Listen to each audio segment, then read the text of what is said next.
जिंदगी। शकुंतला एक विधवा औरत थी। शादी को अभी 15 साल हुए होंगे कि अचानक शकुंतला के पति की मृत्यु हो गई। वह एक अनपढ़ औरत थी, गांव में ही रहती थी। उसका देवर का घर भी उसके घर के पास ही था, तो इसलिए कभी वह अपने देवर के घर पर तो कभी अपने घर पर रहती थी। एक रात शकुंतला जब अपने घर पर सो रही थी तो उसे किसी बच्चे की रोने की आवाज सुनाई दी। अरे किसका बच्चा है, इतनी जोर जोर से रो रहा है। फिर शकुंतला मन ही में सोचने लगी, जिसका बच्चा होगा उसकी माँ उसे चुप करवा देगी। उस वक्त रात के 12 बज रहे थे। ऐसे ही 1 बज गए, 2 बज गए, पर किसी ने उसे उठाया नहीं, किसी ने उसे चुप नहीं कराया। इसके बाद शकुंतला ने अपने घर का दरवाजा खोलकर जहाँ से बच्चे की रोने की आवाज आ रही थी सीधे वहाँ चली गई। वहाँ उसने देखा कि किसी ने वहाँ पर एक बच्चा ऐसे ही छोड़ दिया है। बच्चे के तन पर कपड़े भी ना थे, एक कपड़ा था जिससे उसे लपेटा गया था, और वह भी बच्चे ने टांगे मार मार कर अपनी बदन से उतार दिया था। बच्चे को देख शकुंतला से रहा नहीं गया, तो उसने बच्चे को उठाया, उसे अपने घर ले आई। घर आकर उसने उसे अच्छे से साफ किया, नहलाया धुलाया और कपड़े की मदद से उसे कतरा कतरा दूध पिलाया। दूध पिलाते पिलाते शकुंतला सोचने लगी, ऐसा ना हो कि कल को इसके घर वाले इसे लेने आ जाएं। पर अगर उन्हें लेने आना होता तो उसे वह लोग यहाँ क्यों छोड़ते। ऐसे ही होते होते शकुंतला को इस बच्चे को लाए हुए 1 महीना बीत गया, पर कोई भी इस बच्चे को लेने नहीं आया। शकुंतला अब उस बच्चे को छोटू करके पुकारती थी, जिससे उसका नाम छोटू ही पड़ गया। शकुंतला भी अब उसे अपना बच्चा ही मानती थी। छोटू भी शकुंतला से बहुत प्यार करता था। वक्त ऐसे ही बीतता गया। छोटू अब जवान हो गया था। शकुंतला ने उसे एक अच्छे स्कूल में पढ़ाया लिखाया, खुद मेहनत मजदूरी की और उसे जो मांगता हर एक चीज़ दी। सभी गांव वाले भी शकुंतला की बहुत तारीफ करते कि तुमने छोटू को बिल्कुल शहर के लड़कों की तरह बना दिया है। वह तो गांव का बिल्कुल भी नहीं लगता। छोटू गांव के सरकारी स्कूल में मास्टर बन गया। एक दिन शकुंतला जो घर पर चूल्हा जला रही थी तो छोटू एक लड़की के साथ घर पर आता है और शकुंतला के पांव छूता है और उसके साथ आई हुई लड़की पूजा को कहता है, पूजा यह मेरी माँ है, इनके पांव छूकर आशीर्वाद ले लो। उसके बाद पूजा भी शकुंतला के पांव छूती है। दोनों को आशीर्वाद देते हुए शकुंतला बोली, छोटू बेटा यह कौन है, तुम्हारी बहू है। यह सुनकर पहले तो शकुंतला दंग रह गई।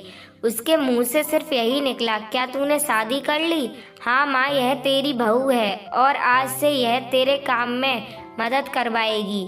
ठीक है बेटा। इसके बाद पूजा कहती है, सुनो मुझे मेरा कमरा दिखा दो, मैं बहुत थक गई हूँ, और हाँ मेरे लिए कप कॉफ़ी भी बना देना। अच्छा ठीक है। इसके बाद छोटू शकुंतला को कहता है, माँ 2 कप चाय बना दो। अच्छा ठीक है बेटा। इसके बाद छोटू पूजा को लेकर अपने कमरे में चला जाता है।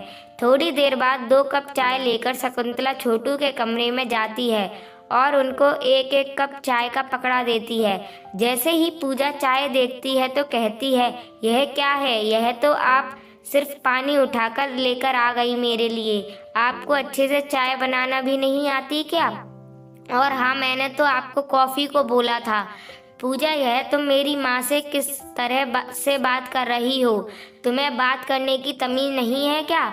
इसमें मैंने क्या बदतमीजी कर दी। मैंने तो सिर्फ ये कहा कि यह चाय नहीं, पानी ज़्यादा लग रहा है। और क्या कहा। और मैंने तो कॉफ़ी को कहा था। यह सुनकर शकुंतला बोली, पर बहू मुझे कॉफ़ी बनानी नहीं आती। माँ तू जा, मैं खुद ही इसे समझा लेता हूँ। यह सुनकर शकुंतला कमरे से बाहर आ गई। शकुंतला के जाने के बाद छोटू पूजा से कहता है, पूजा मैंने तुम्हें पहले ही बता दिया था कि यह गांव है, तुम्हें यहाँ गांव के तरीके से चलना होगा। और हाँ, अगर तुम चाहे घर को अपनी मर्जी से चला सकती हो। इतना कहकर छोटू कमरे से बाहर चला गया।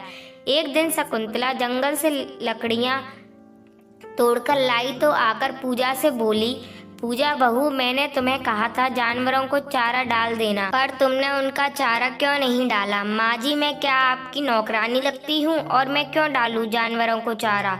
और अगर वह मुझे सींग मार देते तो। बहू यह घर के जानवर हैं, घर के इंसानों को खूब जानते हैं। वह तुम्हें कुछ ना करते। जो भी है माँ जी, आप अपना काम खुद ही कीजिए, मैं नहीं करने वाली। यह कहकर अंदर चली गई। जब शाम को छोटू घर वापस आया तो पूजा का उतरा हुआ चेहरा देखकर पूजा से कहता है, क्या हुआ पूजा, तुम उदास क्यों बैठी हुई हो? तुम्हारे जानवरों ने मेरी कमर में सींग मारा है, जिसकी वजह से मुझे बहुत दर्द हो रहा है। तो तुम पूजा जानवरों के पास क्या लेने के लिए गई थी? आपकी माँ ने कहा था उन्हें चारा डाल देना। माँ जी तो मुझे चैन की सांस नहीं लेने दे रही, सुबह से बस काम ही करवाए जा रही हैं। इसके बाद छोटू ने शकुंतला को आवाज दी, हाँ बेटा क्या बात है? अभी तो पूजा के हाथ की मेहंदी भी नहीं उतरी माँ, तुम उसे अभी से इतना काम करवा रही हो। बेटे की बात सुनकर शकुंतला के मन में तो बहुत कुछ था कहने को, पर वह कुछ ना बोली, सिर्फ यह कहकर आ गई कि ठीक है बेटा, आगे से नहीं करवाऊंगी। अगले दिन जब छोटू स्कूल के लिए निकल गया तो पूजा वृक्ष के नीचे चारपाई बिछाकर लेट गई। यह देखकर शकुंतला बोली, बहू अंदर जाकर लेट जाओ। माँ जी अंदर कमरे में क्या एसी लगा है? यहाँ ठंडी हवा चल रही है, मुझे बार बार कुछ भी कहकर तंग ना करना। यह सुनकर शकुंतला वहाँ से चली गई। थोड़ी देर बाद जब छोटू के चाचा का बेटा, जो हाइट में थोड़ा छोटा था, जब वो छोटू के घर में आया तो उसने पूजा को चारपाई पर लेटे हुए देखा तो जानबूझकर उसने 2 से 3 बार खांसी कर दी ताकि पूजा उसकी तरफ देखे और उठकर बैठ जाए। पर उसे यूं खांसते हुए देख पूजा बोली, अरे तुम क्यों खांस रहे हो? तुम क्या टीबी के मरीज हो? तुम तो मुझे पूरी ही कार्टून लगते हो, चलो दफा हो जाओ यहाँ से।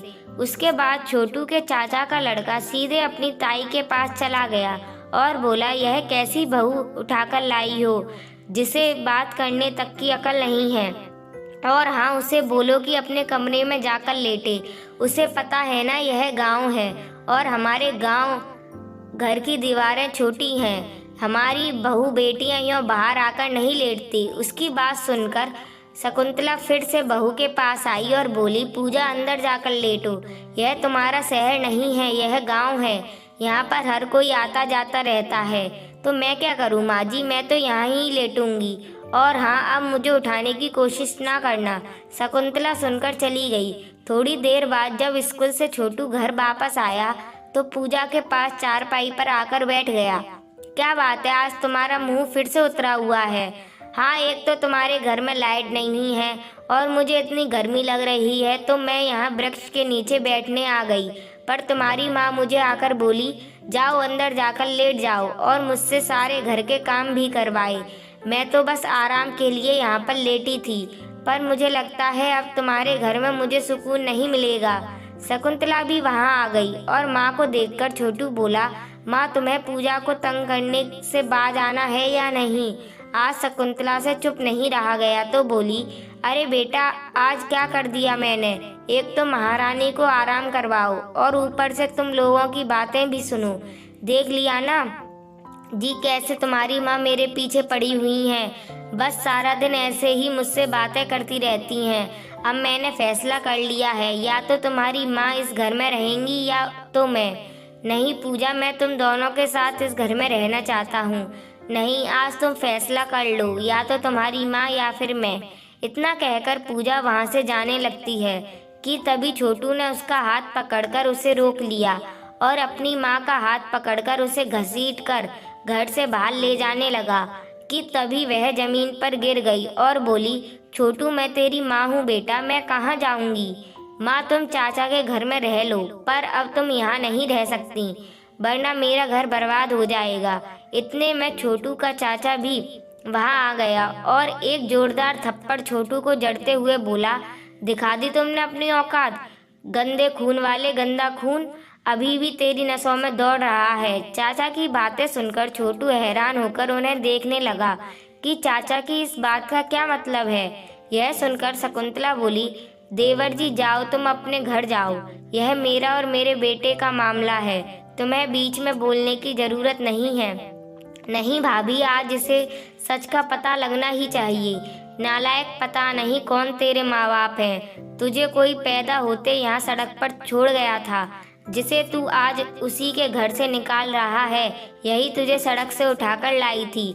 इसने तुझे नई जिंदगी दी, तुझे एक नया घर दिया और आज तू उसी को घर से निकाल रहा है। जब छोटू ने अपने चाचा के मुंह से यह सारी बातें सुनी तो उसके पैरों से मानो जमीन खिसक गई और उसकी आंखों में आंसू आ गए। उसने अपनी माँ के पांव पकड़ लिए। उसने माफ़ी मांगी, माँ मुझे माफ़ कर दे, तूने यह सब मुझे बताया क्यों नहीं?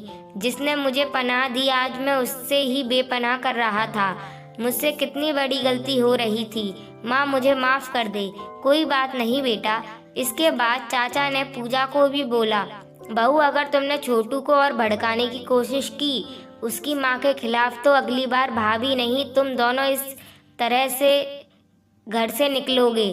पूजा को भी अपनी गलती का एहसास हो चुका था। उसने भी अपनी सास से माफ़ी मांगी और बोली, माँ जी जैसा बोलोगे मैं वैसा ही करूँगी। शकुंतला ने भी उन्हें माफ़ कर दिया। अब वह तीनों अपने घर में खुशी खुशी रहने लगे। छोटू की आंखें वक्त पर उसके चाचा ने खोल दी थी, वरना शकुंतला को नहीं छोटू और उसकी बीवी पूजा को घर से निकलना पड़ता।